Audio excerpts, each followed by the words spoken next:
মহান বিজয় দিবসের শুভেচ্ছা ও অভিনন্দন।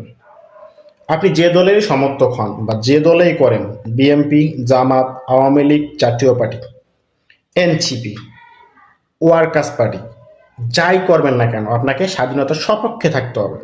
স্বাধীনতার বিপক্ষে গিয়ে আপনি কখনো বাংলাদেশ টিকতে পারবেন না। স্বাধীনতার বিপক্ষে গিয়ে বাংলাদেশে রাজনীতি করতে পারবেন না। জামাতের মতো একটা বড় দল স্বাধীনতার বিপক্ষে কথা বলার কারণেই এতদিন গর্তে ঢুকাইছিল। এত বড় একটা দল, ইসলামিক 90% ইসলামিক দেশে এতদিন জামাত কিছু করতে পারে না। এখন জামাত নিজের ভুল বুঝতে পেরে স্বাধীনতা স্বীকার করে ক্ষমা চেয়ে মূলধারার রাজনীতিতে ফিরে আসছে। তো স্বাধীনতার বিপক্ষে যাবেন, আমরা এটা সহ্য করতে পারবো না, সহ্য করবো না।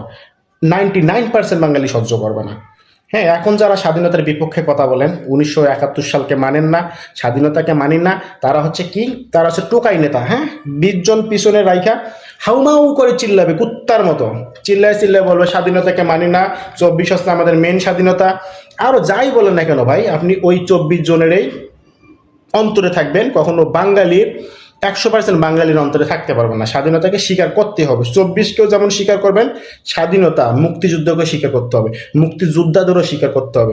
30 লক্ষ প্রাণের বিনিময়ে যে অর্জিত হয়েছে স্বাধীনতা, আপনাকে অবশ্যই স্বীকার করতে হবে।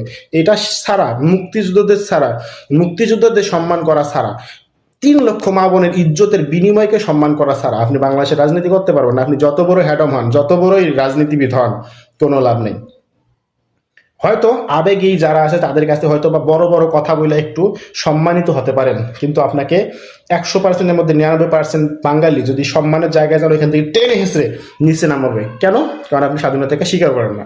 সো লাউড অ্যান্ড ক্লিয়ারলি আমাদেরকে স্বাধীনতাকে স্বীকার করতে হবে। 30 লক্ষ শহীদকে স্বীকার করতে হবে, মুক্তিযোদ্ধাদের স্বীকার করতে হবে। রাজাকার, মুক্তিযোদ্ধা মুক্তিযোদ্ধাই। এটা কখনো চেঞ্জ হবে না, কোনো দিনও চেঞ্জ হবে না। আপনি যদি 71 সালকেই স্বীকার না করেন, আপনি তো বাঙালিই না।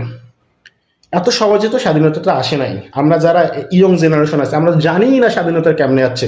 কত মানুষ মারা গেছে, লাখ লাখ লাখ লাখ শহীদ হয়েছে, 3 লক্ষ মা বোনের ইজ্জত চলে গেছে। এইগুলো তো আমরা জাস্ট এখন অন্তর থেকে ধারণ করতে পারি না। এগুলো জাস্ট আমরা শুনে বড় হয়েছে বলে আমাদের কাছে স্বাধীনতাটাকে অতটা রেসপেক্টফুল মনে হয় না, গুরুত্ব মনে হয় না। কিন্তু স্বাধীনতার গুরুত্ব দিতে হবে, তবে হচ্ছেন আপনি বীর বাঙালি। এই দেশে যে কোনো পার্টি আসুক না কেন, স্বাধীনতাকে স্বীকার না করলে বেশি দিন রাজনীতি করা সম্ভব না, বেশি দিন ক্ষমতায় থাকাও সম্ভব না। আওয়ামী লীগ বলে আওয়ামী লীগ রাজনীতি করছে ওই সময়, বা হচ্ছে আওয়ামী লীগ ওই সময় স্বাধীনতার পক্ষে দাঁড়াইছে বলে যে আওয়ামী লীগকেই শুধু স্বাধীনতাকে স্বীকার করতে হবে, বিষয়টা তো এরকম না।